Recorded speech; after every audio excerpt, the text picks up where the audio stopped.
Estoy grabando.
Bueno, ¿están casi todos o no? Buenas tardes. Doctor, buenas tardes. Buenas tardes, doctor. Buenas tardes, doctor. 37. Buenas tardes, profe. Buenas. ¿37 qué decías? 37 compañeros, doctor. 39. Indica Bueno. la plataforma, sí, señor. Bueno. Ok.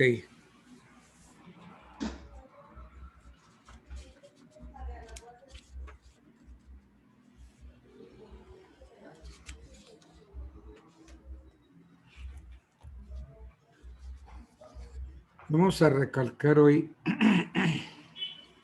un tema muy importante.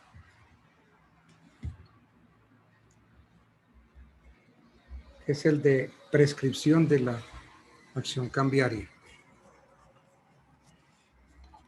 Pero vamos a recordar la prescripción. Perdón que le haga una pequeña interrupción, ¿es posible? Profe. Dígame. Gracias. Profe, es que tengo una inquietud con respecto al parcial 27 y 28, sería mañana. Sí, señor, mañana. Va a ser Pues como tenemos unos grupos, estamos, bueno, cada uno tiene un tema, un título para estudiar. El parcial es la exposición de esa exposición que tenemos. Si ustedes escogen el tema, ¿cierto? Sí, sí, sí. Un Sí, tema. tenemos, pues se dividió por grupos. Por Entonces, ejemplo, para estudiar un coge- título, bueno. cojan un tema, ¿no? El que voy a tratar hoy. Prescripción de la acción cambiaria. Entonces me tienen que exponer entre todos el tema de la prescripción. Entonces tienen que hablar en sentido general, qué se entiende por prescripción, cómo es la prescripción en el Código Civil y luego entonces cómo es la prescripción de la acción cambiaria, etcétera. Entonces ya los 10 exponen. La idea es que en el tablero solamente pueden estar encendidas 10 casillas de los 10 que están interviniendo, porque yo necesito saber quiénes son, que el uno es Stephanie, que el otro es Daniel, que el otro es Juan Diego, que el otro es Néstor, la otra niña es Luceli. Sí, entonces son 10 que yo tengo aquí. Entonces a esos 10 les pongo atención y con esos 10 me entiendo. Entonces a esos 10 finalmente los califico. ¿Ok? Bien, profe, ok. Entonces esa es la nota del primer examen, que vale, Okay. vale el 50. Y después hacemos el final de idéntica manera. Los mismos 10 vuelven a presentarse en la segunda oportunidad, ya con otro tema escogido también por ese grupo.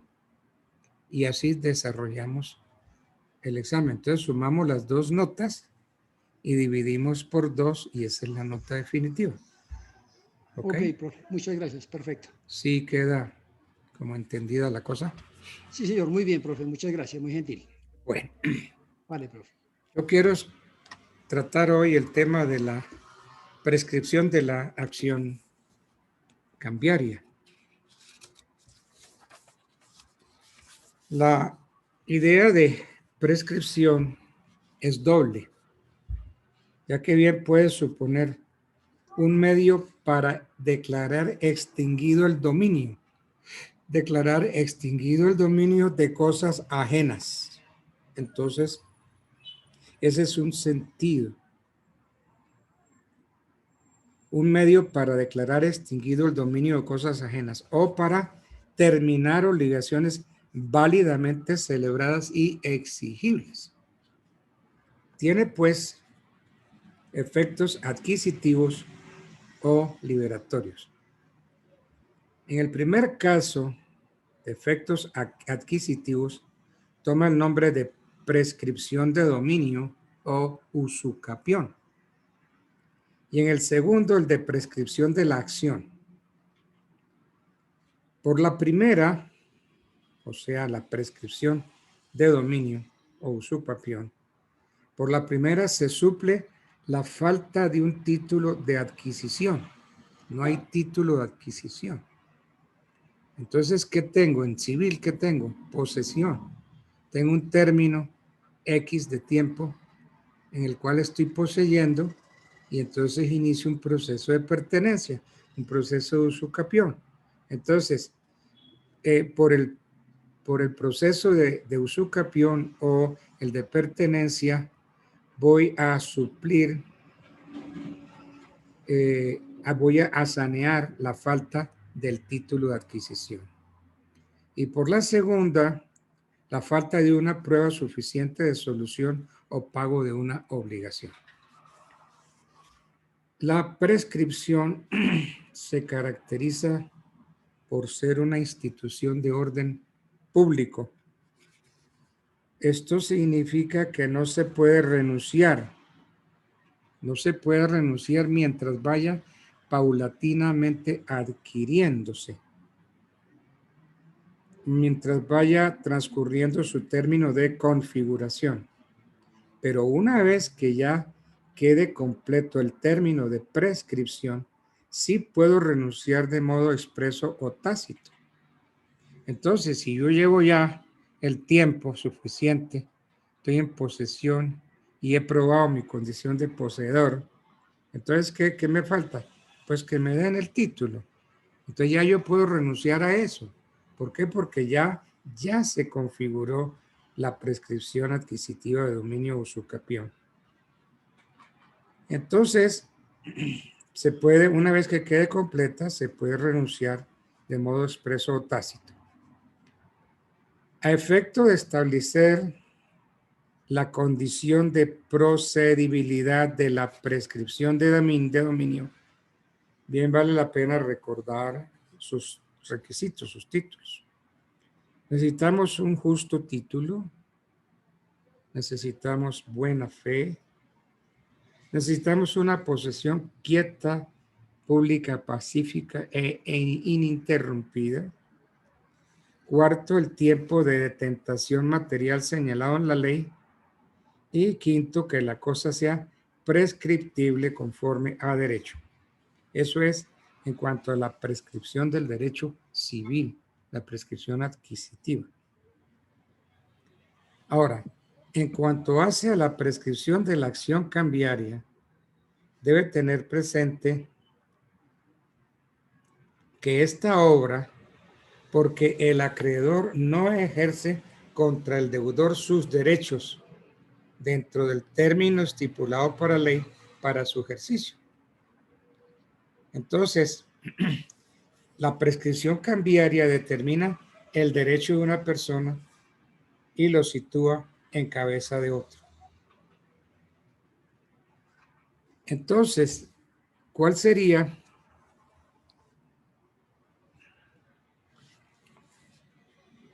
cómo obraría esta prescripción? Entonces, esta prescripción cambiaria obra contra el tenedor del título valor, entendiendo por tal al beneficiario, endosatario o los obligados que sean demandados y les toque pagar. Entonces, esta prescripción de la acción cambiaria obra contra el tenedor del título valor, entendiendo por tal el beneficiario, el endosatario y los obligados que sean demandados y que les toque pagar. ¿Quiénes se benefician? Entonces, se benefician de la prescripción cambiaria los endosantes, el girador y los aceptantes, que son los aceptantes y sus avalistas. Entonces, repito esta última idea. Esta prescripción cambiaria obra contra el tenedor del título valor, o sea, el beneficiario, el endosatario o los obligados que sean demandados. A esas personas les toca pagar.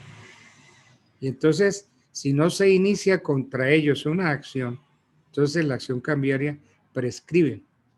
Entonces, ¿quiénes se benefician de la prescripción cambiaria? Los endosantes, el girador, los aceptantes, los avalistas. Término de prescripción de la acción cambiaria directa y la de regreso. La acción cambiaria directa, de conformidad con el 789 del Código de Comercio, prescribe en 3 años que se cuentan a partir del que corresponda al vencimiento. Entonces vamos a tomar el Código de Comercio. Miremos el 789. A ver qué nos dice el 789.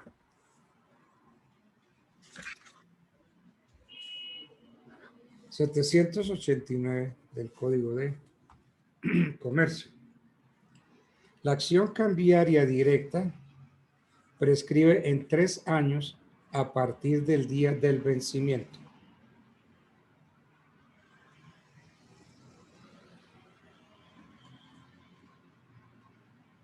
Entonces, la prescripción conlleva la extinción de la acción cambiaria por no haberse ejercido en el tiempo señalado por la ley para cada título en particular. Entonces, la acción cambiaria directa prescribe en 3 años a partir del día del vencimiento. Si se venció hoy, entonces contemos 3 años a partir del día del vencimiento. La acción cambiaria Eso fue la acción cambiaria directa, ¿no? Repito, la acción cambiaria directa de conformidad con el 789 del Código de Comercio prescribe, como vimos, en 3 años que se cuentan a partir del día del vencimiento. Esa es la acción cambiaria directa. Ahora, la acción cambiaria por vía de regreso prescribe de acuerdo con el 790 del Código de Comercio en 1 año que se cuenta desde la fecha del protesto del título valor. Entonces miremos el 790. La acción cambiaria de regreso, dice el 790 del Código de Comercio. La acción cambiaria de regreso del último tenedor prescribirá en 1 año contado desde la fecha del protesto. O si el título fuere sin protesto, desde la fecha del vencimiento. Entonces está muy claro.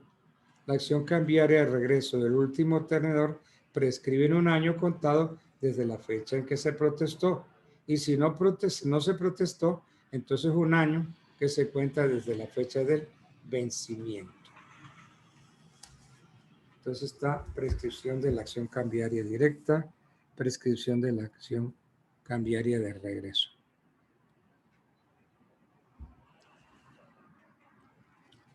La acción del obligado por vía de regreso a quien le toca pagar contra los demás obligados anteriores, según las voces del 791 del Código de Comercio, prescriben 6 meses, contados a partir de la fecha en que haga el pago voluntario o de la fecha en que se le modifique la demanda.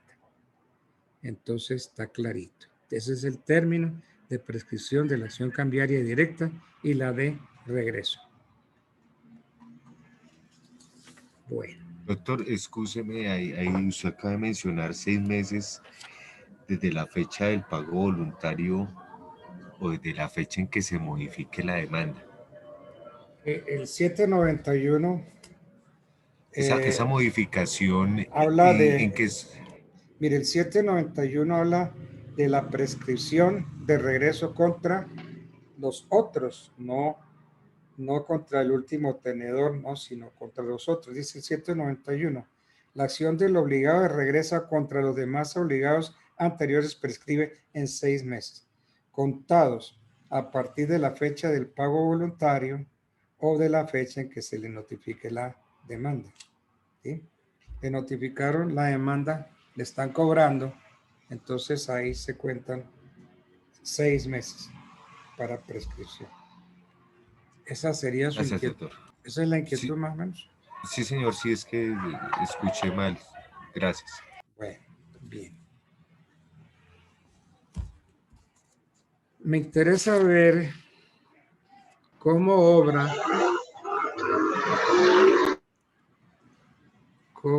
la prescripción cambiaria en los cheques.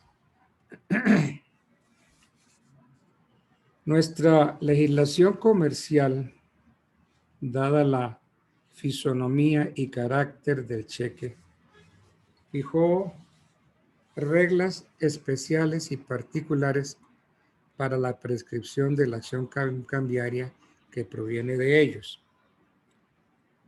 Leamos el 730 del Código Civil. A ver qué nos dice. 730.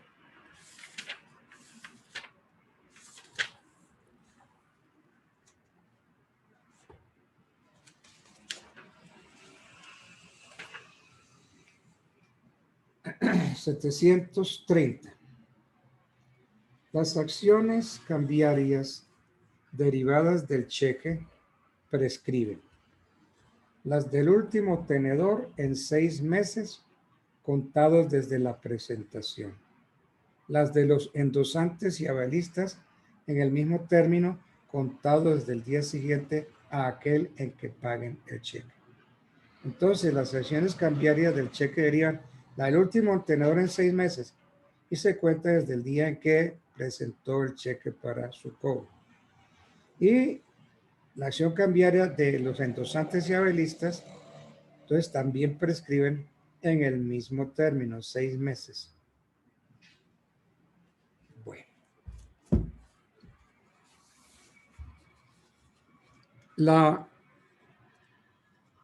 Aquí diríamos que hay una contradicción entre los artículos 718 y 721 del Código. Leamos 718. A ver qué nos dice. Los cheques deberán presentarse para su pago dentro de los 15 días a partir de su fecha, si fueren pagaderos en el mismo lugar de su expedición. Dentro de un mes, si fueren pagaderos en el mismo país de su expedición, pero en lugares distintos al de este. Dentro de 3 meses, si fueran expedidos, 4 meses, etcétera, etcétera. Es el 718. Y el 721. Aun cuando el cheque no hubiera sido presentado en tiempo, el librador deberá pagarlo si tiene fondos suficientes del librador o hacer la oferta de pago parcial siempre que se presente dentro de los 6 meses que sigan a su fecha. Entonces, ¿qué podemos decir aquí después de leer estos dos artículos? Que la ley ha impuesto determinado lapso de tiempo para que el cheque sea presentado para su pago. Lo correcto es que el título se presente en la fecha indicada, pero el legislador ha ido mucho más lejos al conceder un plazo de gracia de acuerdo a los señalados en los términos de presentación. Entonces, significa esto que no presentar el cheque entre los plazos legales, el tenedor pueda perder el derecho incorporado. Entonces, si el cheque no fue presentado en tiempo, esta conducta negativa tendrá implicaciones respecto del ejercicio de las acciones cambiarias. El artículo 729 del Código de Comercio enseña que tales acciones caducan precisamente por la falta de presentación en tiempo. Pero no por eso el derecho incorporado en el cheque puede esfumarse. El tenedor o beneficiario no podrá seguir presentando el título cuantas veces quiera y dentro de los 6 meses que sigan a su fecha. Si durante ese lapso el girador llega a tener fondos, el banco tendrá que pagar el valor del cheque. Incluso debe hacer oferta de pago parcial. Entonces, tenemos esa claridad respecto de los artículos 718 y 121. Entonces, hay una contradicción en los artículos 718 y 721 del Código de Comercio que se resuelve en el sentido de empezar a contar la prescripción a partir de la fecha de presentación que se haga dentro de los plazos señalados por el 718. Vencidos estos plazos del 718, vencidos estos plazos de presentación, comienza a contarse el término prescriptivo. En verdad, el artículo 721 es una confirmación del principio de los plazos de presentación consagrados en el 718 y crea una situación excepcional para el cheque presentado fuera de tiempo por el beneficiario o el endosatario cuando el librador tiene provisión de fondos totales o parciales. Hay otra contradicción que surge para empezar a contar la prescripción de la acción cambiaria del cheque, ya que el 721 la toma desde la creación del cheque, mientras que el 730 lo hace desde el momento de su presentación. Una cosa es la creación y otra es la presentación. ¿Cómo se resuelve esta cuestión? Se resuelve la cuestión en el sentido de principiar a contar la prescripción desde cuando concluyan los plazos legales de presentación oportuna según el 718. Para el caso en que le toque a los endosantes o avalistas pagar el cheque, la prescripción de su derecho es de 6 meses y se cuenta desde el día siguiente a aquel en que realicen el pago. Prescrita la acción cambiaria derivada del cheque, le queda al tenedor el derecho a instaurar la acción de enriquecimiento. Cuando de cheques viajeros se trate, debe tenerse presente que la prescripción de la acción cambiaria en ello es de 10 años para el banco librador y de 5 años para el banco corresponsal que lo haga circular. Bueno. Hay otra pregunta que también se hace. ¿Cómo obra la prescripción de la acción cambiaria en los títulos valores a la vista? O sea, los títulos a la hora de su presentación. Por mandato del artículo 692 del Código Civil, vamos a buscar el 692. ¿Qué dice el 692, perdón, del Código Comercio, no del Código Civil? 692 dice, la presentación para el pago de la letra a la vista deberá hacerse dentro del año que siga a la fecha del título. Cualquiera de los obligados podrá reducir ese plazo si lo consigna así en la letra. El girador podrá en la misma forma ampliarlo y prohibir la presentación antes de determinada época. Entonces, la pregunta que nos hicimos fue, ¿cómo obra la prescripción de la acción cambiaria en los títulos valores a la vista? Por mandato del 692 que leímos ahorita del Código de Comercio, los títulos valores girados a la vista, como la letra, por ejemplo, deben presentarse para su pago dentro del año que siga a la fecha del título, quedando los obligados con derecho a reducir el plazo y el girador con la facultad de ampliarlo y prohibir su presentación anticipada. El tenedor puede entonces, en el intervalo de ese año, presentar el título a la vista para su pago. Y una vez se haga dicha presentación, se determina igualmente su vencimiento, que es precisamente el momento a partir del cual se inicia la cuenta del término de prescripción. En este evento, la acción directa prescribe en 3 años, mientras que la regresiva del último tenedor en 1 año, y la acción del obligado regreso contra los demás obligados anteriores prescribe en el término de 6 meses. Son distintos términos de prescripción. El tenedor, en el intervalo de 1 año, puede presentar el título a la vista para su pago. Y una vez se haga dicha presentación, se va a determinar su vencimiento. Su vencimiento, que es precisamente el momento a partir del cual se inicia la cuenta del término de prescripción. En este evento, como hemos visto con los otros artículos, la acción directa prescribe en 3 años, mientras que la regresiva del último tenedor del título en 1 año. Y la acción del obligado de regreso contra los demás obligados anteriores prescribe en el término de 6 meses. Bueno.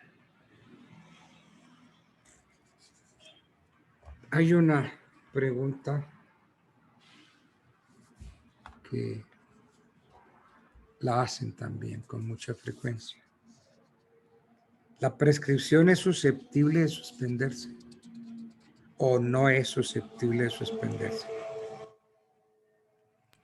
Entonces la pregunta es, ¿la prescripción no es susceptible de suspenderse o sí es susceptible de suspenderse?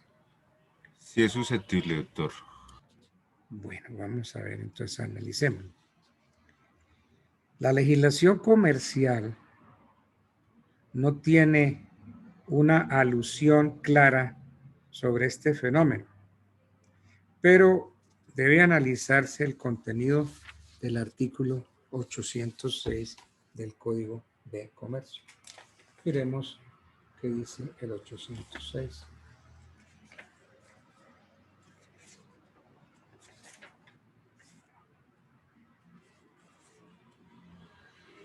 806.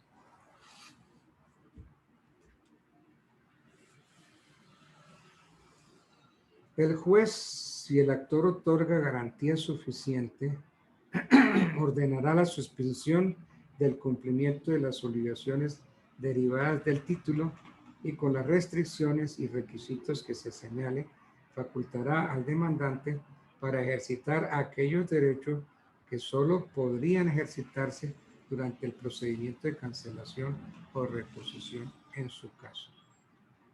Entonces, el juez, si el actor otorga garantía, ordenará la suspensión del cumplimiento de las obligaciones derivadas del título.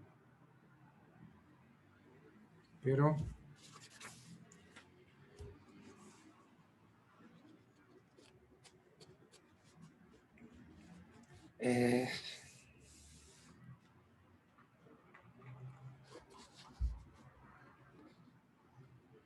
entonces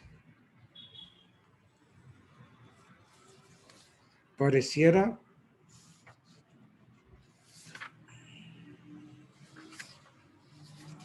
que la pregunta es si la prescripción es susceptible de suspenderse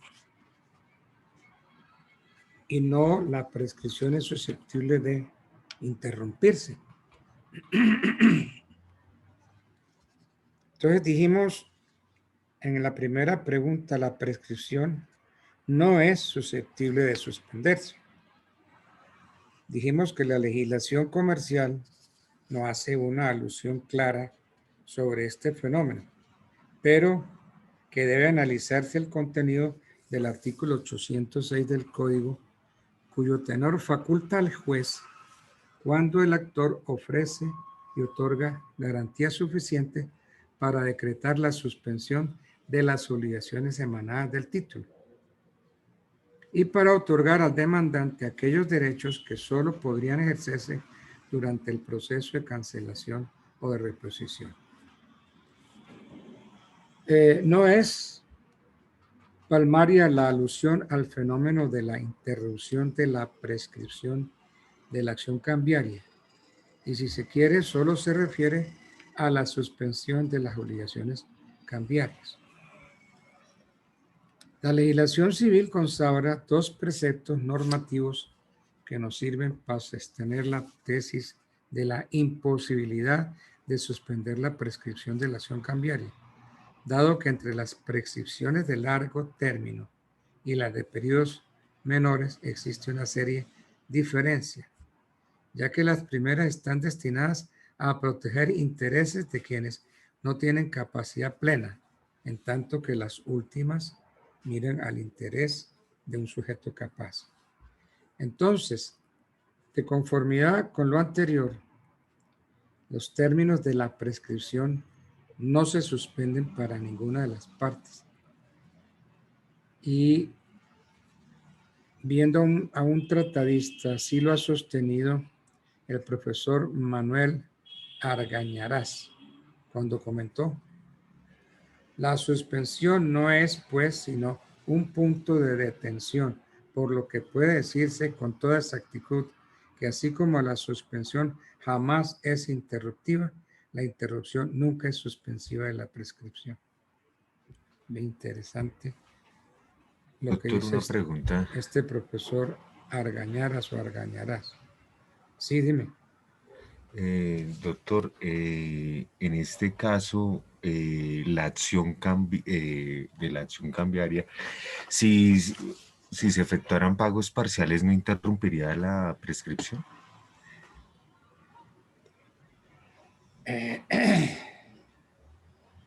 Es que Es decir, los pagos parciales no interrumpen la prescripción. sí, parece ser que la prescripción es susceptible de interrumpirse.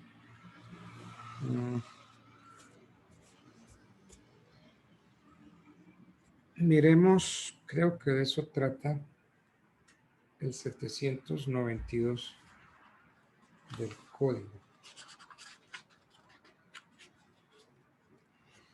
¿A quiénes beneficia la interrupción de la prescripción? Las causas que interrumpen la prescripción respecto de uno de los deudores cambiarios no la interrumpen respecto de los otros, salvo en caso de los signatarios en un mismo grado. Entonces, parece que la prescripción es susceptible de interrupción.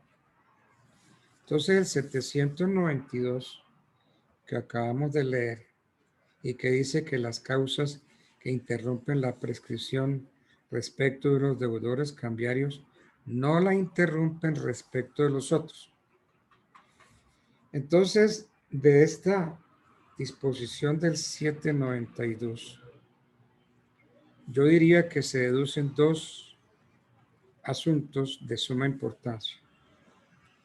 Los términos de prescripción de la acción sí son susceptibles de interrumpirse.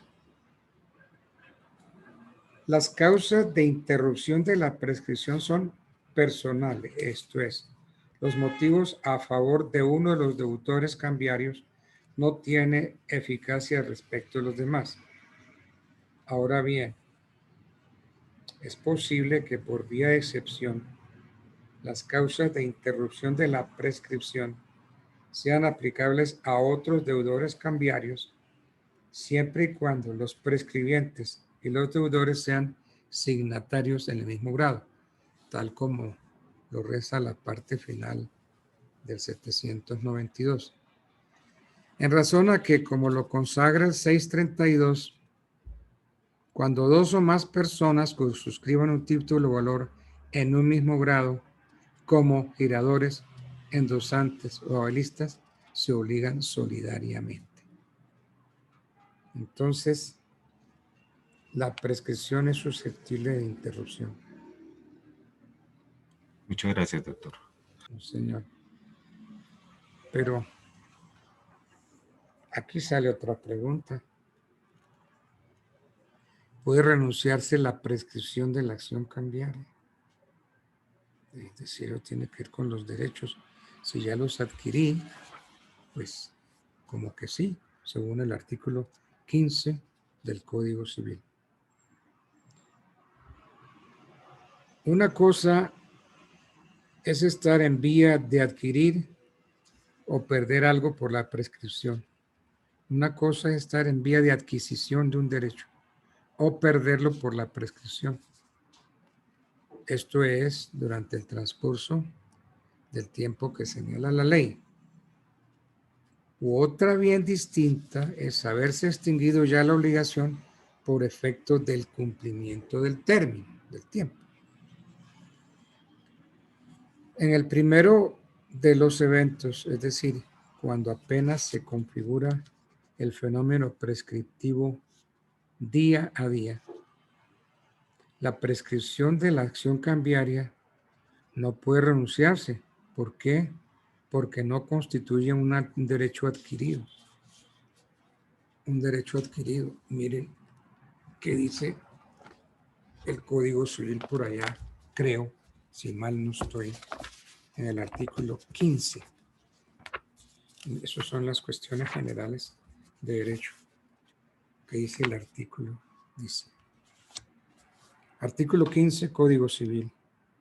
Podrán renunciarse los derechos conferidos por las leyes con tal que solo miren al interés individual del renunciante y que no esté prohibida la renuncia. Podrán renunciarse los derechos conferidos por las leyes con tal que solo miren al interés individual del renunciante y que no esté prohibida la renuncia. Las leyes, desde el punto de vista de su contenido y sanción, sabemos que se clasifican en imperativas, que son las que mandan a hacer algo o proceder en cierto sentido. Hay leyes prohibitivas que ordenan que no se ejecute un hecho de manera que no pueda realizarse la forma ni la condición alguna, y en permisivas que no mandan la ejecución ni la abstención de un hecho, sino que simplemente lo permiten. Entonces, leyes permisivas. Pero hay unas normas irrenunciables, dice el 16. No podrán derogarse por convenios particulares las leyes en cuya observancia están interesados el orden y las buenas costumbres. Entonces, arriba el 15 dice, pueden renunciarse los derechos conferidos por las leyes con tal que solo miren al interés individual de renunciarte. Y entonces, el 16 dice que no pueden derogarse por convenios particulares las leyes en cuya observancia están interesados el orden público y las buenas costumbres. Entonces, arriba sí puedo renunciar con tal que solo miren mi interés individual. Y con el 16, no pueden derogarse por convenios particulares las leyes en cuya observancia están interesados el orden público y las buenas costumbres. Perdón, profe, podríamos dar de pronto un ejemplo para comprender eso. Estoy como un pocaso perdido, profe. Como un ejemplo, así, si logro digerir un poquito mejor estos artículos. A mí me gustaría como seguir analizando un poquito para ver si entendemos más y nos llega el ejemplo. La pregunta es, ¿puede renunciarse? Ya vimos que la prescripción es susceptible de interrumpirse. Entonces, la pregunta es, ¿puede renunciarse la prescripción de la acción cambiaria?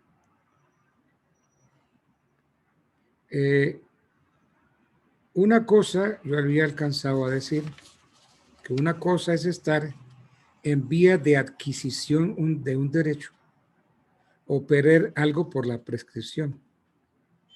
Esto es durante el transcurso del tiempo señalado en la ley.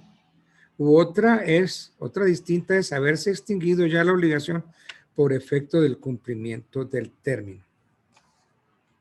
Entonces, en el primer evento, cuando apenas se configura el fenómeno prescriptivo, la prescripción de la acción cambiaria no puede renunciarse porque aún no constituyen derecho adquirido y porque además es cuestión de derecho y de orden público, tal como está instituida para proteger intereses comunitarios,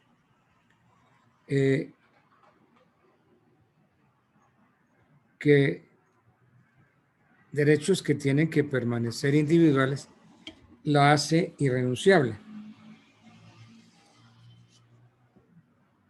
Por ejemplo, la renuncia a la prescripción causada puede hacerse en forma expresa o tácita, de manera oral o escrita, o por medio de actuaciones idóneas para expresar o emitir el consentimiento cuando ofrece, por ejemplo, formas de pago, concesión de plazos, rebaja de intereses.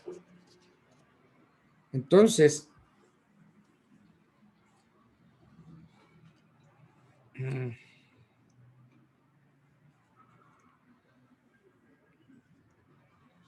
el tenedor, diría yo, que conserva el derecho a ser satisfecho por el obligado cuando el avalista u otro hace valer sus derechos. Pues entonces la pregunta es, ¿yo puedo renunciar a la acción cambiaria o puedo renunciar la prescripción de la acción cambiaria? Entonces, parece que sí. Si se está en vía de adquirir o perder un derecho por la prescripción. Porque es que según el artículo 15, yo puedo renunciar a mis derechos con tal que solo miren mi interés.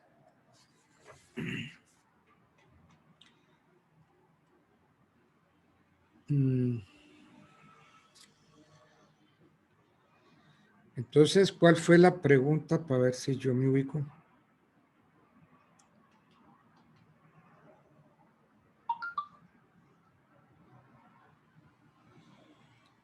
¿Cuál fue la pregunta que me hicieron hace un ratico?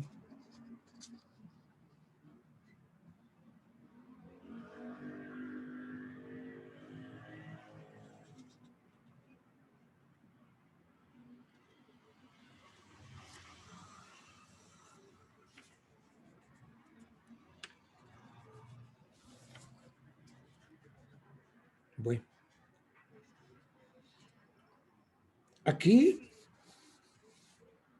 en este fenómeno que estamos estudiando,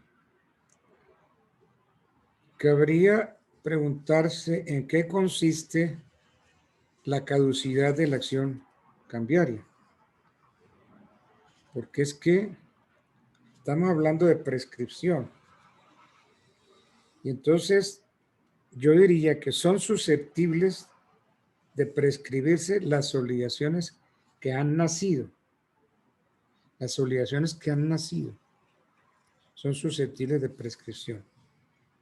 En cambio, para que la obligación cambiaria pueda reputarse caducada, debe existir inobservancia de las condiciones legales para poder hacer exigible el derecho incorporado. La caducidad, entonces, es una sanción o castigo que recibe el titular de un derecho cambiario. ¿Quién es el titular? El tenedor, el endosatario, el beneficiario. Entonces, la caducidad es una sanción o castigo que recibe ese titular del derecho cambiario, el tenedor, el endosatario, cuando efectúa en tiempo las diligencias requeridas para hacer valor su crédito o cuando el título de valor ha sido presentado y rechazado. La caducidad, entonces. La caducidad es una sanción o castigo. Entonces, el requisito de la presentación se refiere a la aceptación o al pago, o en ambos casos. Una vez se haya cumplido con este requisito y se obtenga la negativa para su obtención o para su pago, procede la formalidad del protesto, porque ya lo presenté para su pago.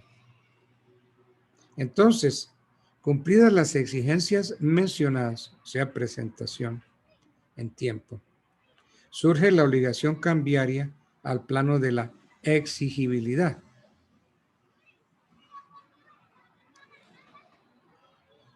Entonces,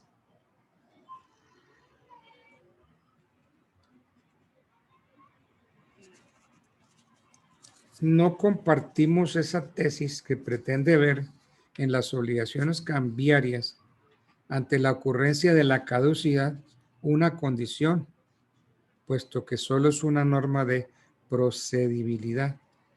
La obligación cambiaria caducada, la obligación cambiaria caducada queda en la categoría de las obligaciones naturales, claro. Si la quiero pagar bien y si no, también. Vista frente a las partes vinculadas por vía de regreso conforme lo estatuye la legislación civil por allá en el artículo 1527. La consecuencia de estas obligaciones cambiarias naturales consiste en que su titular no puede exigir su cumplimiento porque carece de acción, pero si un obligado por vía de regreso paga, pues porque respecto de ellos se predica la caducidad, no tiene derecho a pedir el reembolso de lo pagado.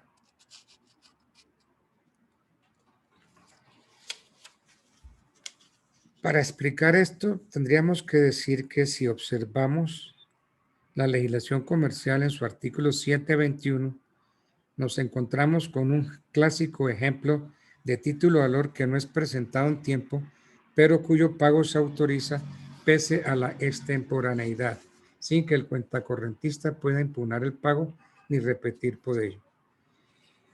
La caducidad no puede ser aducida por el primeramente obligado, justamente porque él es quien asume el deber de pagar en primer término, o a su vencimiento le es exigible la obligación. Su obligación es por lo común a plazo, o en veces pura y simple, pero de ninguna manera bajo condición. Entonces, la condición no está, la obligación, la acción cambiaria no está sujeta a ningún plazo de condición. Bueno. Entonces teníamos la presentación para su pago.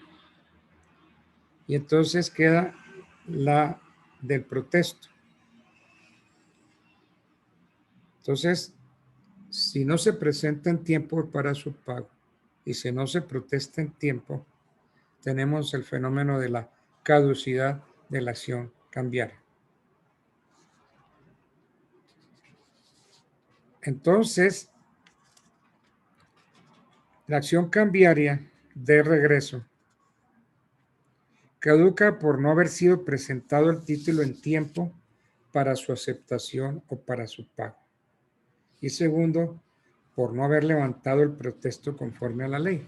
Por ejemplo, en el cheque son 15 días de presentación para su pago y si no se paga, 15 días más para el protesto. Entonces, si no se presenta en tiempo para su pago y no se presenta en tiempo para el protesto, la acción cambiaria de regreso caduca. Se presenta el fenómeno de caducidad de la acción cambiaria. Entonces, se acredita la presentación para la aceptación o el pago mediante la diligencia de protesto. Ahora, la presentación para la aceptación por lo general es potestativa, porque solo habrá caducidad cuando ella resulte obligatoria. Pero es que, bueno, sí podríamos decir que si no se presenta el cheque para su pago, hay caducidad.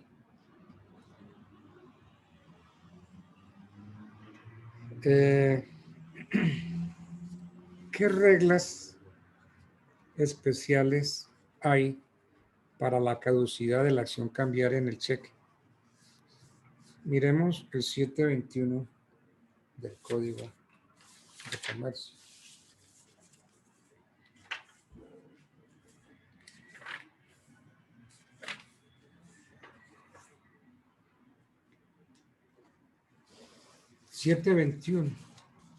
Código de Comercio.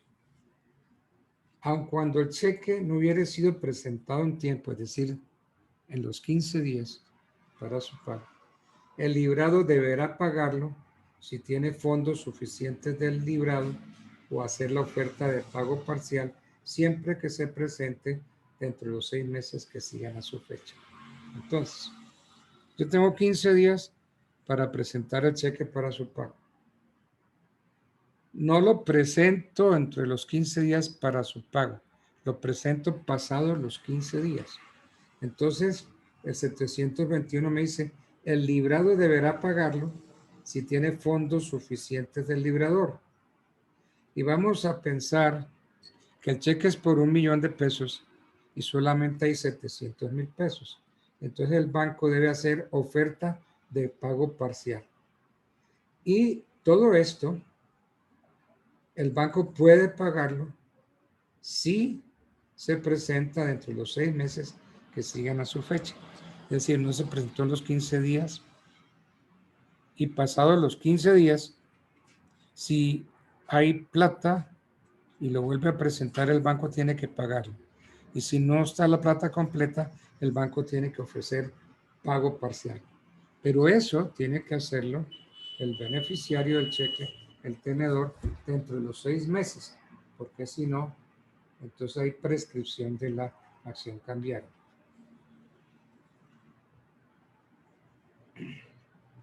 Ahora, aquí hay una sanción para el banco. Cuando sin justa causa, dice el 722, se niegue el librado a pagar un cheque o no haga el ofrecimiento de pago parcial prevenido en los artículos anteriores, pagará al librador a título de sanción una suma equivalente al 20% del importe del cheque o del saldo disponible. Entonces, Si el banco se niega a pagar el cheque o no haga ofrecimiento de pago parcial, si había fondos y el banco no pagó, tiene que pagar una suma equivalente al 20%, el 20%, una sanción del 20% del cheque o del saldo disponible, sin perjuicio de que dicho librador perciba por las vías comunes la indemnización de los daños que se le ocasionan.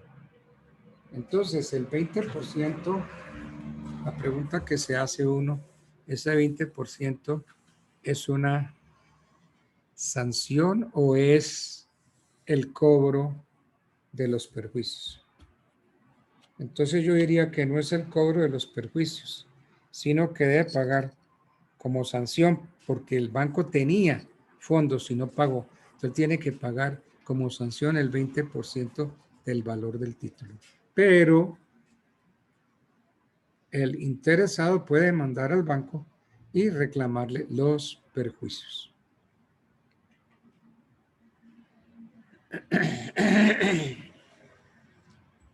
Entonces, habrá unas reglas especiales para la caducidad de la acción cambiaria en el cheque. El plazo de 6 meses, como vimos, consagrado en el 721 del Código de Comercio para la presentación del pago del cheque para su pago, implica que transcurrido dicho lapso, queda caducado el cheque como tal. Claro, si en esos 6 meses no se presentó, no se siguió insistiendo en el cobro, entonces el cheque, la acción queda caducada. Desaparecido en consecuencia el cheque como título o valor por efecto de su caducidad, también dejan de existir los efectos civiles y penales que surgieron a la vida jurídica con la creación del documento. Los plazos de presentación para el pago han quedado claros y son los previstos en el 718. Pero el tenedor puede aún cobrarlo dentro de los 6 meses siguientes y el banco girado está obligado a pagarlo en todo en parte según haya provisión de fondos. Entonces, si transcurren los 6 meses sin siquiera presentarlo para su cobro, entonces opera la caducidad de la acción cambiaria.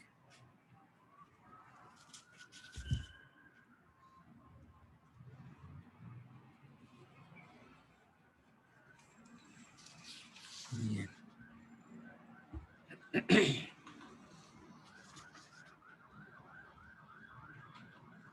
Hay una pregunta que se hace uno en este caso.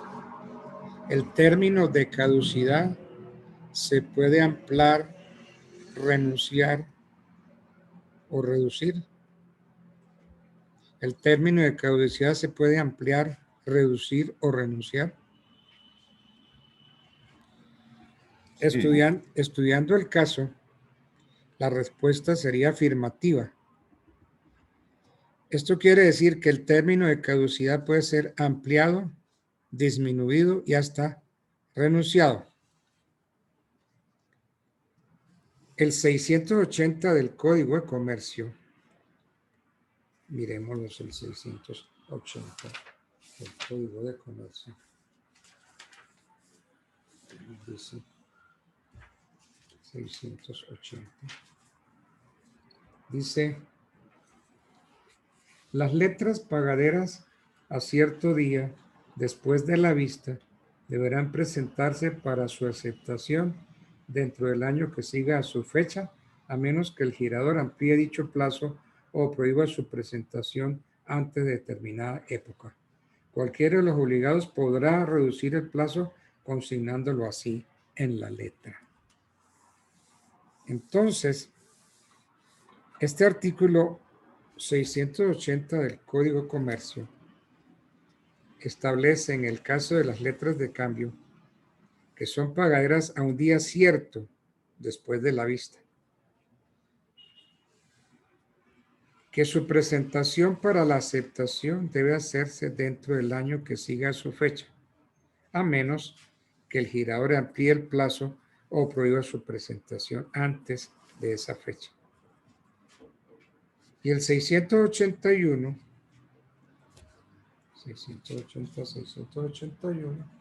nos dice: la presentación para la aceptación de las letras giradas a día cierto o a día cierto después de su fecha será potestativo, pero el girador, si así lo indica en el título, puede convertirla en obligatoria y señalar un plazo para que se realice. El girador puede asimismo prohibir la presentación antes de una época determinada si lo consigna así en la letra. Cuando sea potestativa la presentación de la letra, el tenedor podrá hacerla más tardar el último día hábil anterior al del vencimiento. Entonces, ese 681 que acabamos de leer consagra con respecto a la presentación para la aceptación de las letras giradas a día cierto, o a día cierto pero después de la fecha, un carácter potestativo, y agrega que el girador puede convertirla en obligatoria si así lo indica en el título y establece un plazo para cumplir dicho requisito. Entonces, es permitido igualmente al girador prohibir la presentación antes de determinada fecha, siempre y cuando lo estipule en la letra. Ahora, si el girador, pudiendo volver obligatoria la presentación, no lo hace, esta sigue siendo potestativa y se puede hacer a más tardar el último día hábil anterior al del vencimiento. Ya vimos que, de conformidad con el 692, permite a los obligados reducir el plazo necesario para su presentación, que ya sabemos que es de 1 año, y al girador su ampliación o prohibición de presentarle antes de una fecha determinada. Los avalistas del girador o de los endosantes, de conformidad con el 636 del Código, quedan obligados en los términos de responsabilidad de sus avalados, siendo válida su obligación, aunque la del avalado no lo sea. Bueno. La reposición, cancelación y reivindicación de los títulos valores. Ya habíamos visto, pero recordémoslo, se hace a través de un proceso verbal.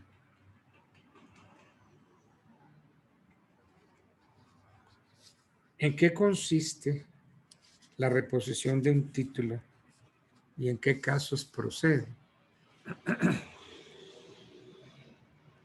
¿En qué consiste la reposición de un título valor y en qué caso es procedente? La reposición de un título valor es una acción que concede la ley de comercio para que el tenedor legítimo de él pueda solicitar que, en presencia de las circunstancias expresamente estipuladas, se pueda pedir que el documento cambiario se sustituya por otro cuyo estado físico y material ofrezca plena certidumbre sobre la existencia del derecho.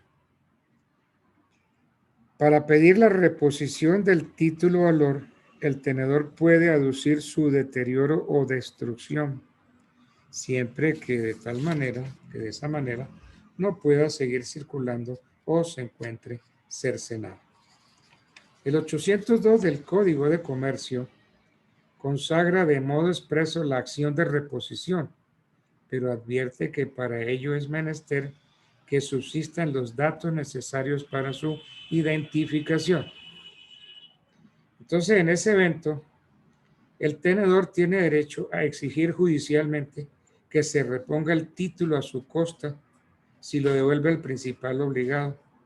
También puede, como lo dice la disposición citada, el 802, pedir que los suscriptores del primitivo título le firmen uno nuevo, siempre que su firma inicial haya sido destruida o tachada.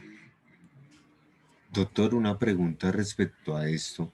Sí, señor. Si bien nos dice la norma que se produjo un deterioro Sí.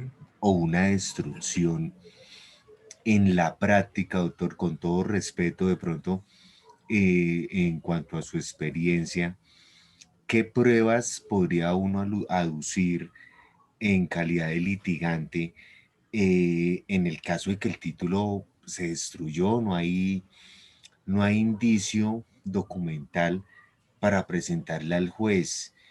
¿Qué elementos de orden probatorio de pronto el doctor nos pudiera sugerir en esta particularidad que nos nombra pues la norma? Sí, miren, el 648 y 651 del Código de Comercio, miremoslos, a ver, eso sí, no estoy, ¿no? 648 y les dije 651. El 648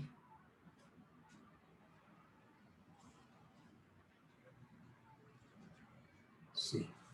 El título o valor será nominativo cuando en él o en la norma que rige su creación se exija la inscripción del tenedor en el registro que llevará el creador del título.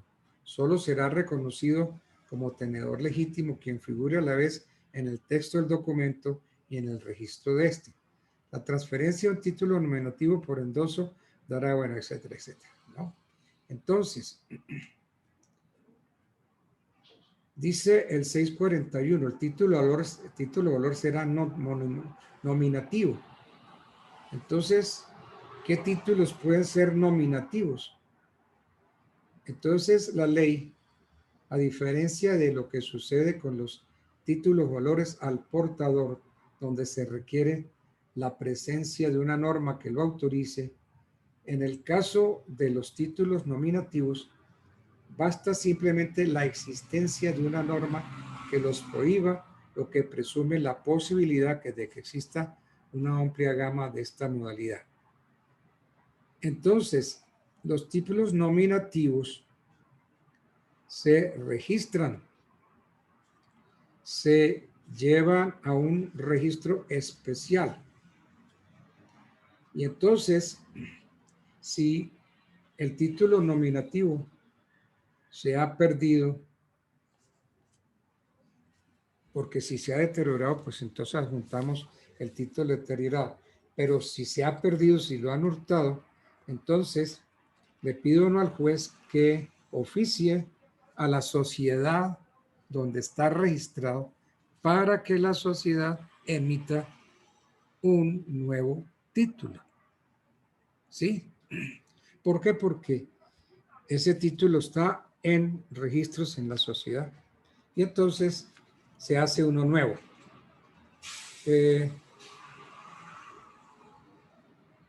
Por ejemplo, doctor, aplicaría una prueba testimonial en el caso de que a mí se me deterioró. Yo soy acreedor y a mí se me deterioró el título valor.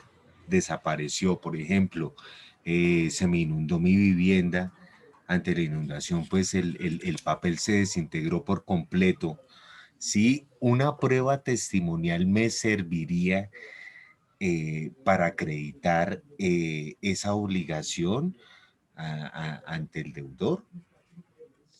Y podría ser que,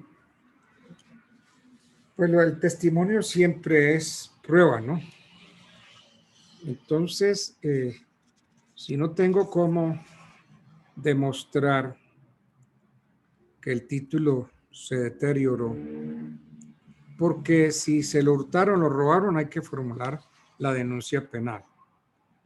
Pero si el título se destruyó y entonces hay personas a quienes les consta que el título se destruyó o que el título desapareció, porque vamos a suponer que se me cayó en momentos de lluvia y el arroyo se llevó el título y se fue por la alcantarilla.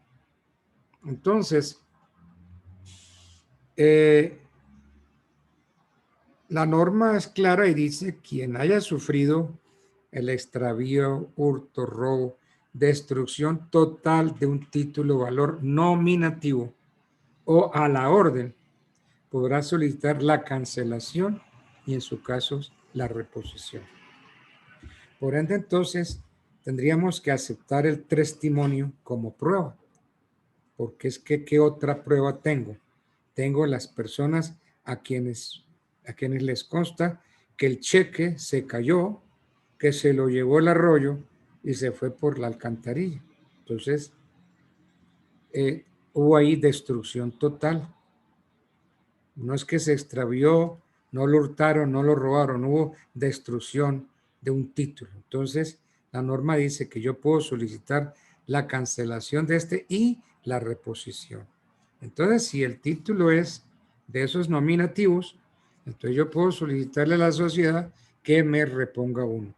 Y si fue un título a la orden, entonces yo puedo pedirle al girador de ese cheque que me lo reponga. Otra cosa es que lo haga, ¿no? Claro, doctor. Muchísimas Sí, gracias por bueno, su explicación. Muy no, amable. señor.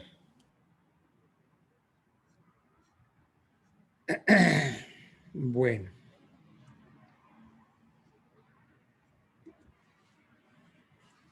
sí. ¿Qué juez sería el competente para conocer de la acción de cancelación o reposición de un título al orden?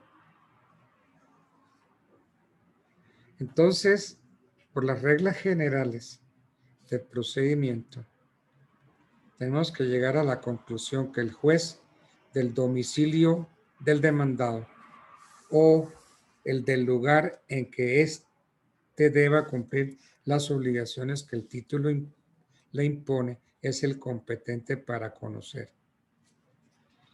Miremos a ver si yo no estoy mal, miremos el 804. 804. 803, 804. Código de Comercio 804. Será juez competente para conocer de la demanda de la cancelación o de la reposición el del domicilio del demandado o el del lugar en que éste deba cumplir las obligaciones que el título le imponga.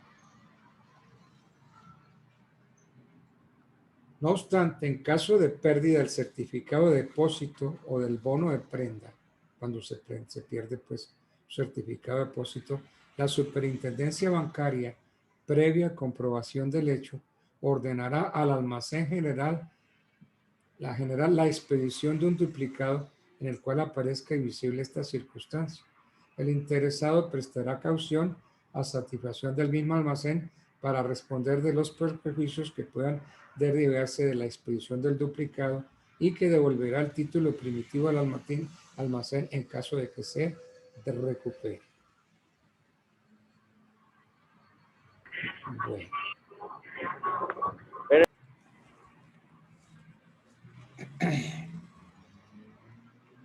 Bien, entonces, de conformidad con el 804 que acabamos de leer, en cuanto a los certificados de depósito y al bono de prenda, el inciso segundo de ese artículo 804 ha determinado que la competencia corresponde a la superintendencia bancaria, la que con conocimiento de causa ordena al almacén general de depósito que expida el duplicado.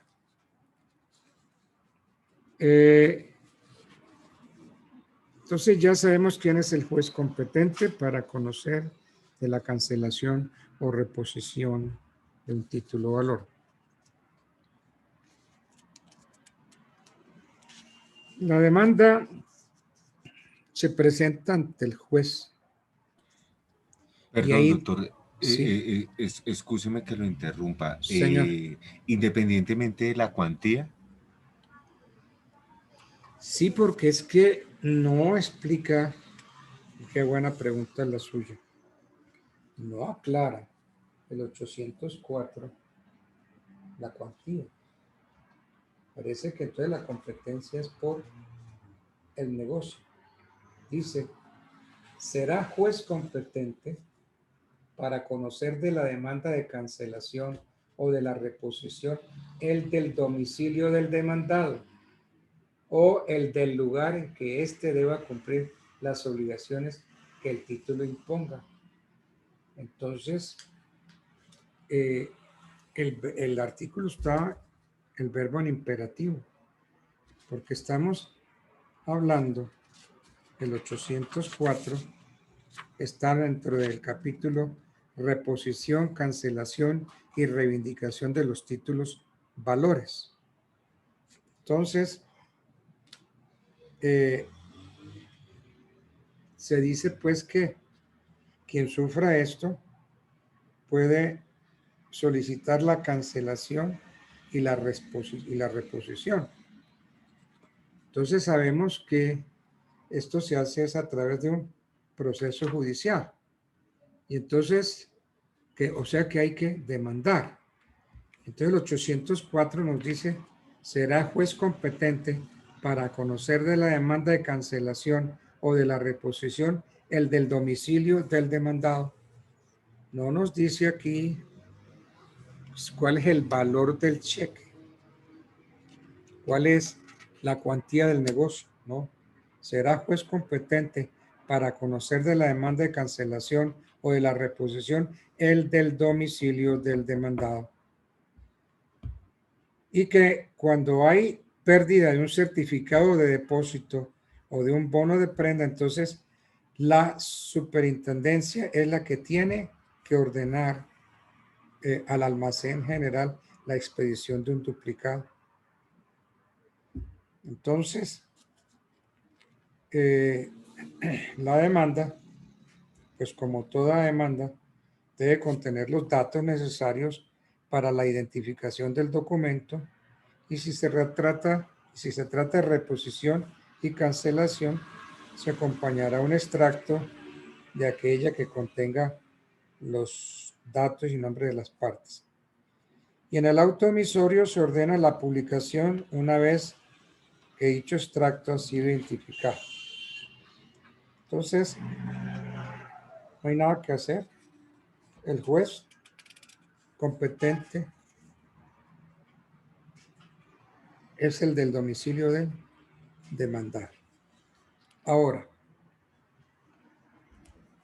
ya por otro lado, nosotros tenemos que saber de qué conocen los jueces civiles municipales, de qué conocen los jueces civiles del circuito, según la cuantía de la obligación. Entonces, si se trata de un cheque de mayor cuantía, entonces el juez del domicilio será el juez civil del circuito. Esto en razón a la cuantía del negocio. Pero esto es por las normas generales que trae no solamente el Código de Procedimientos, sino el Código General del Proceso. Bueno.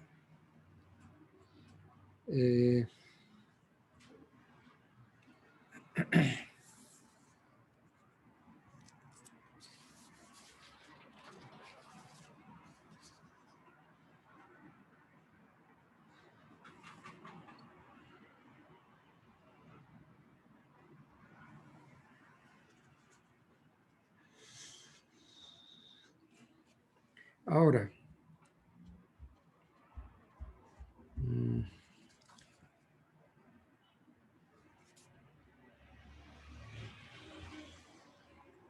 ¿qué pasa con la demanda de cancelación y de reposición?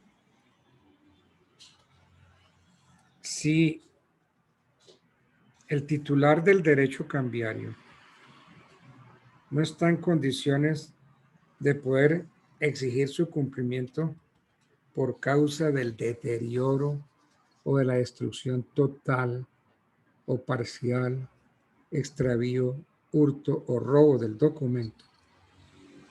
Obviamente que los fenómenos de prescripción y de caducidad van a resultar afectados. La prescripción se interrumpe, dado que no se está en posesión del crédito. Y la segunda, la caducidad se suspende, ya que no es posible pedir su aceptación por medio de la presentación ni su pago, ni efectuar su protesto. Entonces, lo que ordena el 807 del Código de Comercio es elocuente porque dice: el procedimiento de cancelación o de reposición interrumpe la prescripción y suspende los términos de caducidad. Entonces, de todas maneras, no hay peligro porque ya queda interrumpida la prescripción y no opera la caducidad.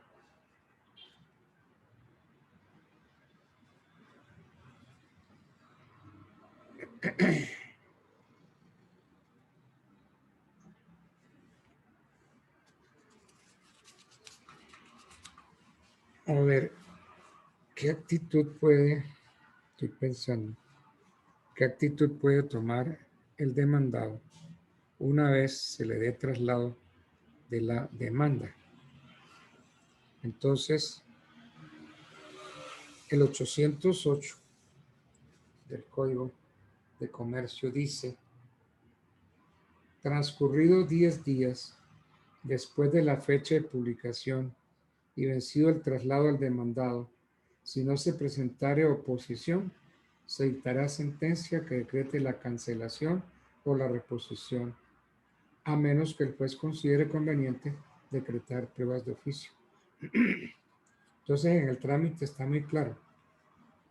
Transcurridos 10 días después de la fecha de la publicación y vencido el traslado al demandado, si no se presentare oposición, se dictará sentencia que decrete la cancelación o la reposición, a menos que el juez abra a pruebas el proceso.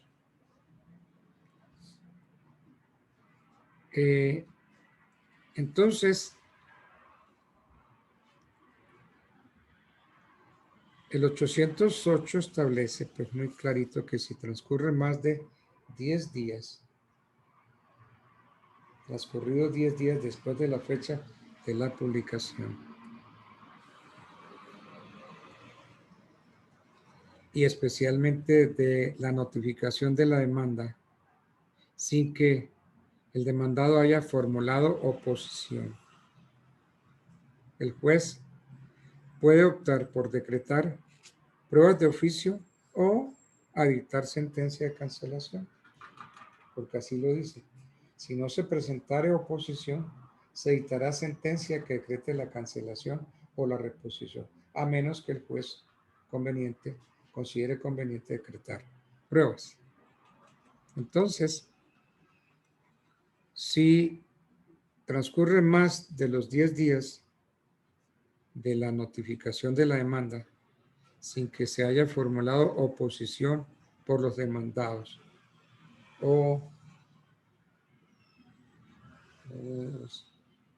y si vencido el traslado no se presentare oposición,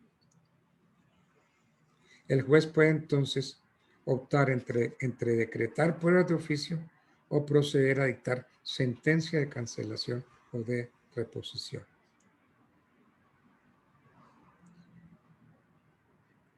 Sí, ¿qué dice el 809? 811. Vamos al siguiente.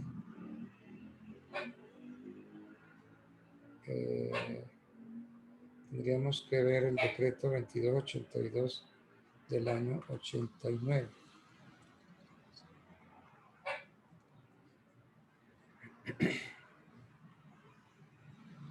Porque es que, ¿cuál es la conducta que asumen los jueces? Si los demandados niegan haber firmado el título de valor o se formulare oposición en su oportunidad y tanto lo uno como lo otro fuere desvirtuado, el juez decretará la cancelación o reposición. Y si un tercero pretende oponerse, puede hacerlo exhibiendo el título para poder desvirtuar las pretensiones del demandante.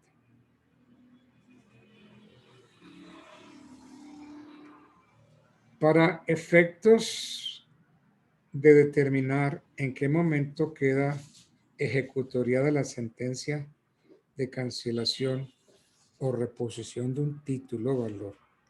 Es importante, estoy pensando en eso. Para efectos de determinar en qué momentos queda ejecutoriada la sentencia de cancelación o reposición de un título o valor, es necesario saber si el documento se encuentra vencido o no.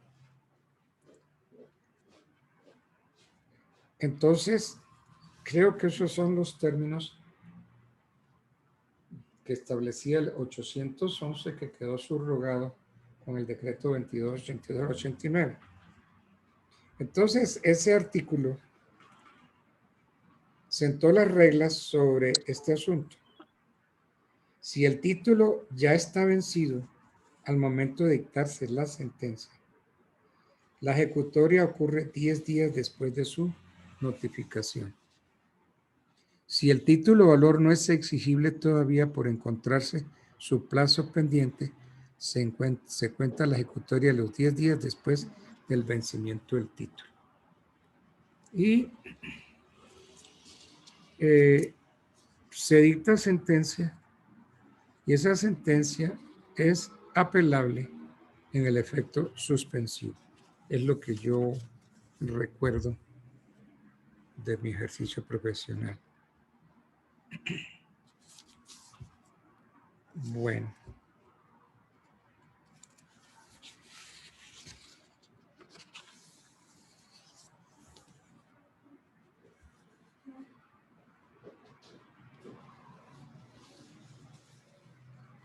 ¿Cuándo vence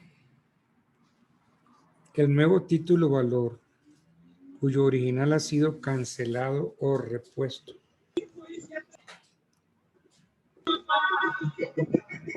Ya hemos visto que la acción de cancelación o reposición de los títulos o valores en los casos señalados por la ley procede tanto para los que se encuentren vencidos como para los que estén pendientes. Y el 811, que quedó subrogado, determina, porque así está todavía, que la sentencia queda ejecutoriada 10 días después del vencimiento del título, si este estuviera pendiente, es decir, no vencido, pero no dice cuándo vence el título repuesto. Entonces el 816, que ese sí no quedó derogado, dice: el nuevo título vencerá 30 días después del vencimiento del título cancelado. El nuevo título vencerá 30 días después del vencimiento del título cancelado. Entonces, el 816 determina igualmente que el título sustituye, es decir, el nuevo, vence 30 días después del vencimiento del título cancelado. Entonces, es pues fundamental en las precisiones de la demanda dejar establecida la fecha de vencimiento del documento cambiario que se pide cancelar o reponer. ¿Para qué? Para poder determinar si cuando ésta se instauró aquel se encontraba ya vencido o si se trata de uno pendiente, para determinar que su vencimiento ocurre 30 días después de vencerse el originario y la sentencia queda ejecutoriada 10 días después del vencimiento del título que sustituye al anterior. Bueno.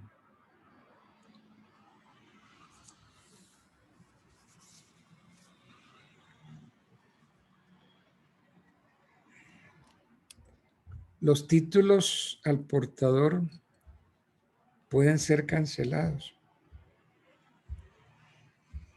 A ver qué dice el 802 del Código de Comercio.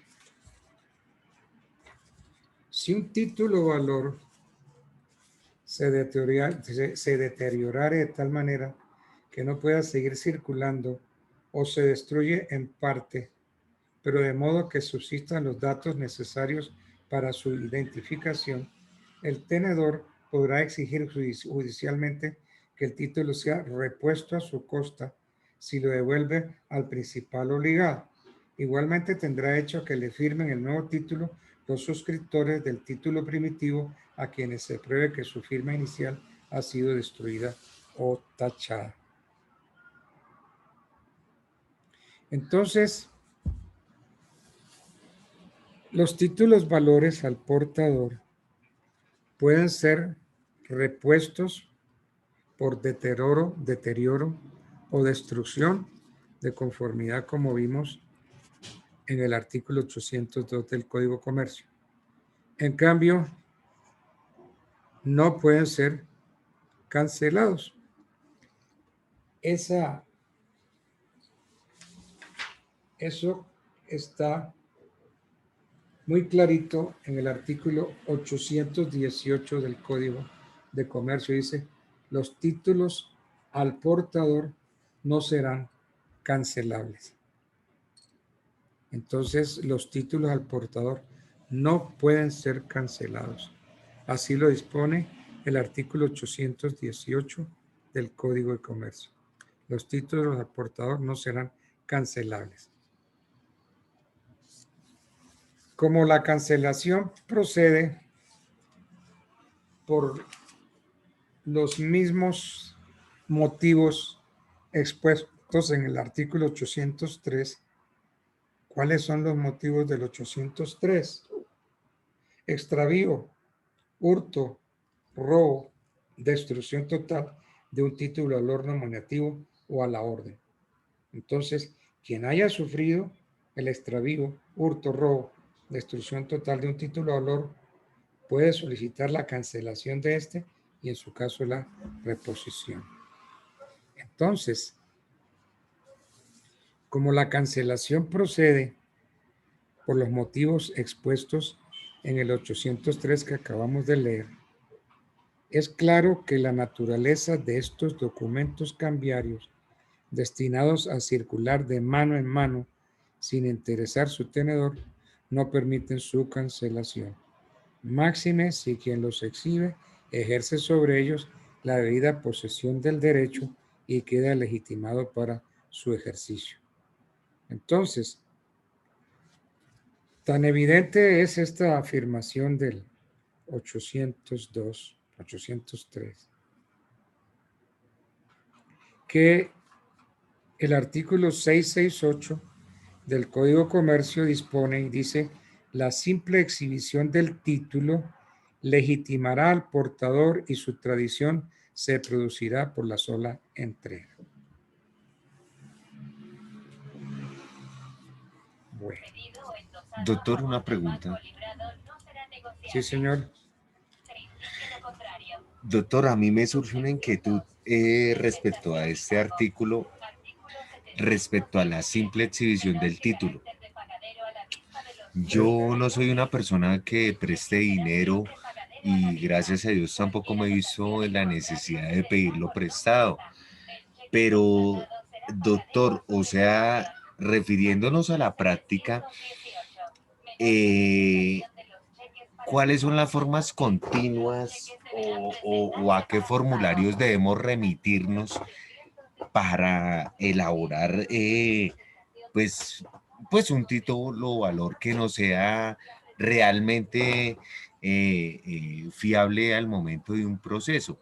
O sea, me explico, en el comercio hay diversos formatos que los Sí. diseña diferentes empresas.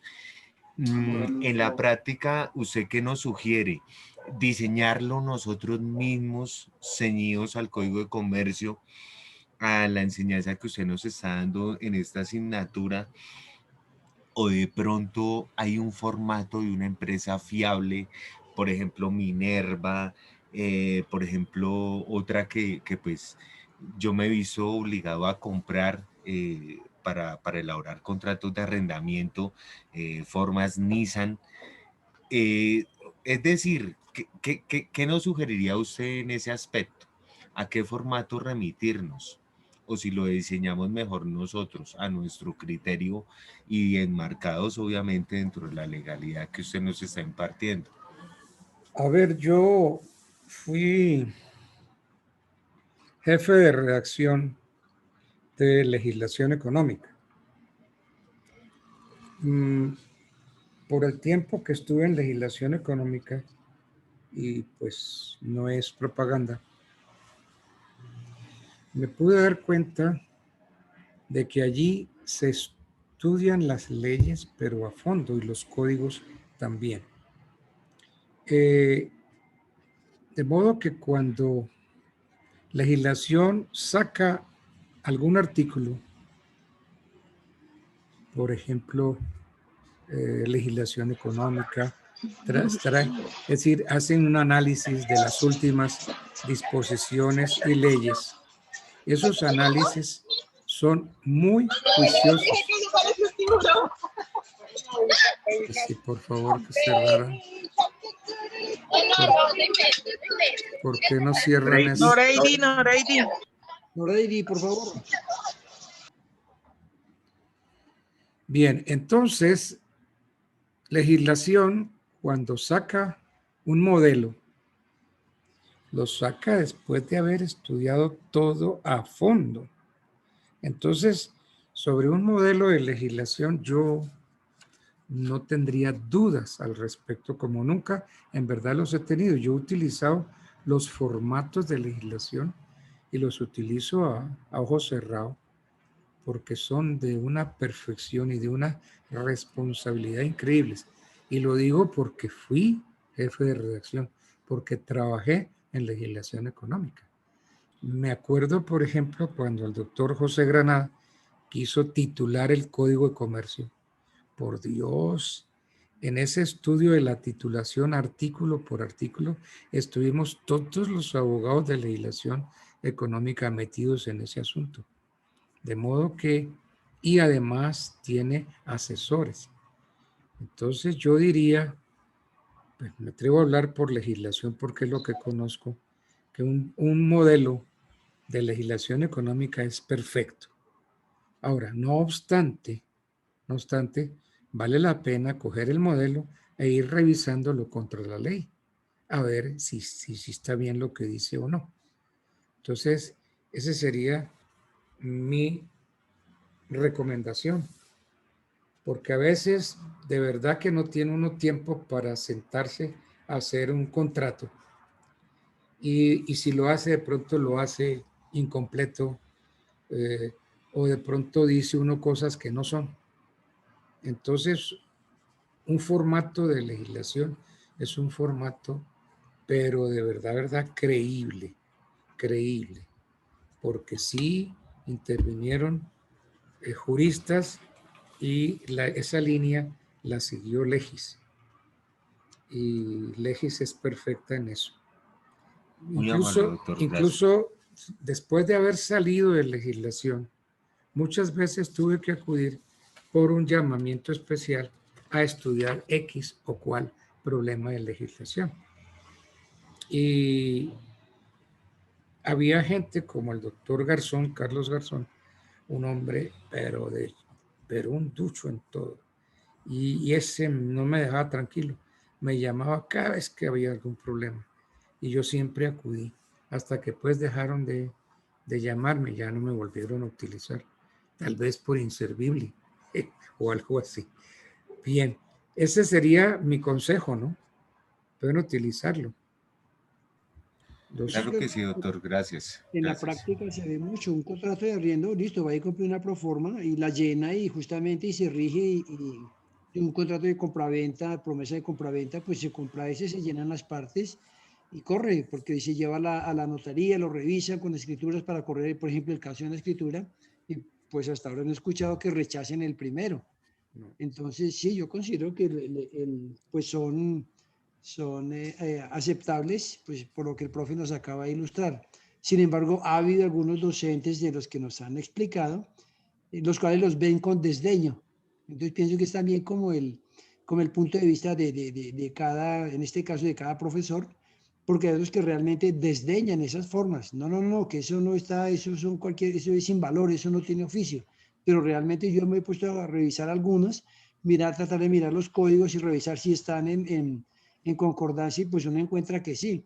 Entonces está como el punto de vista de cada quien, pero pues la explicación que nos da el profesor aquí, nuestro querido doctor Altamar, pues Sí. me parece sí, sí, que es acertada, porque no puede un neófito o un ignorante en la materia ponerse a hacer esos formatos, sacarlos a la luz pública sin tener un asidero cierto y en este caso respaldados por Legis. Y el caso, por ejemplo, Porque imagínese usted eh, que legislación saque un formato X y lo saca así a la bulla de los cocos. Oiga, le caemos encima y cogemos ese formato y lo volvemos chicuca y entonces atacamos a legislación. No, no, no, yo hablo por legislación que la conozco. Legislación es una entidad muy seria y excesivamente responsable. Y los abogados asesores de legislación son todos unos señores abogados.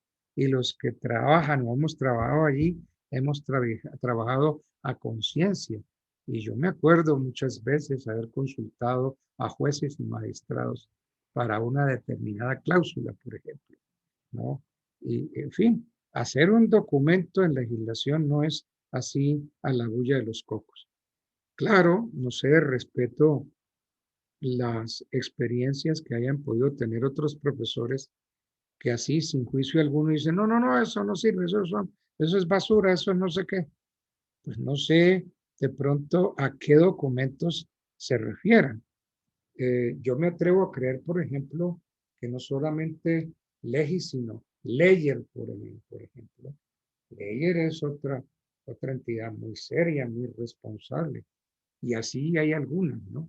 Pero de pronto puede ser que Pericos de los Palotes le dé por sacar formatos y entonces esos formatos sí ya no serían fiables, ¿no? Por la trascendencia, por la tradición.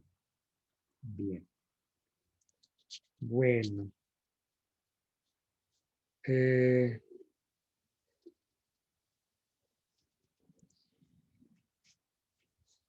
Hablando de la reivindicación de los títulos valores, al analizar el carácter de los títulos valores, dijimos que nuestra legislación comercial los consagraba en la tripartita categoría de los bienes mercantiles junto con la propiedad industrial y los de establecimiento de comercio.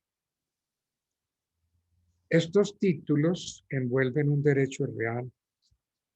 Puede ocurrir que una vez emitido el documento de esta clase sufra extravío o robo o cualquier otro medio de apropiación ilícita. Entonces, para estos eventos, la legislación comercial en su artículo 819, que vamos a tratar de buscar la misma.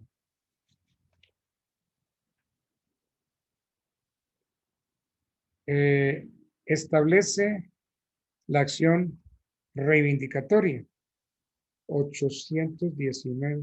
Los títulos valores podrán ser reivindicados en los casos de extravío, robo o algún otro medio de apropiación ilícita. Yo había dicho en la clase pasada, habíamos analizado la acción reivindicatoria y había dicho que la acción reivindicatoria también se conoce con el nombre de acción de dominio y es la que tiene el dueño de una cosa corporal de la que está en posesión para lograr la restitución de quien no siendo titular tenga el título, lo posea. Por ser títulos, los títulos de valores, cosas o bienes corporales, puede operar esta acción en caso de extravío, hurto o algún otro medio de apropiación ilícita. Entonces, según el 819, los títulos valores pueden ser reivindicados en los casos de extravío. Es decir, se puede iniciar la acción reivindicatoria para conseguir que nos devuelvan el documento que se hurtaron, el documento que sufrió extravío, robo o cualquier otro medio de apropiación ilícita. Entonces, te queda claro que el 19, para estos eventos, el de 819 establece la acción reivindicatoria que creo vimos en la clase de ayer, me parece. En la clase de, sí, la clase anterior. Creo que sí vimos la acción reivindicatoria, ¿cierto? O eso sería que, No recuerdo, no creo que no, profe. no. Ah, bueno, importante.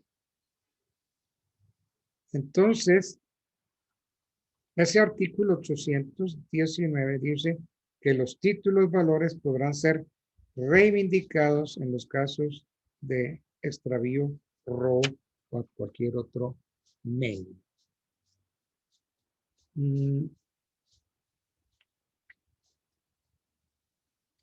¿Contra quién? Ahora vamos a recordar un poco entonces la acción reivindicatoria. Ocurrida, eso nos va a tocar para mañana. Ocurrida cualquiera de las circunstancias de ilícita apropiación de un título de valor, se debe instaurar la acción reivindicatoria contra su primer adquirente en dichas condiciones, o contra cualquier otro tenedor posterior que sea de mala fe. El 820 dice la acción reivindicatoria procederá contra el primer adquirente y contra cualquier tenedor ulterior que no sea de buena fe exenta de culpa. Entonces, la acción reivindicatoria procede contra el primer adquirente y contra cualquier tenedor ulterior que no sea de buena fe exenta de culpa. Bien, entonces, ya faltan 10 para las 8. Entonces, dejemos para mañana la acción reivindicatoria. Entre tanto, pues, me place saludarlos hoy y que pasen una feliz noche. Gracias. Doctor, muchas gracias, muy amable. Lo mismo, profe, que descanse. Bueno, Gracias, igualmente. doctor, muy amable. Gracias. Buenas noches, doctor. Buenas Descanse. noches. Igualmente, gracias.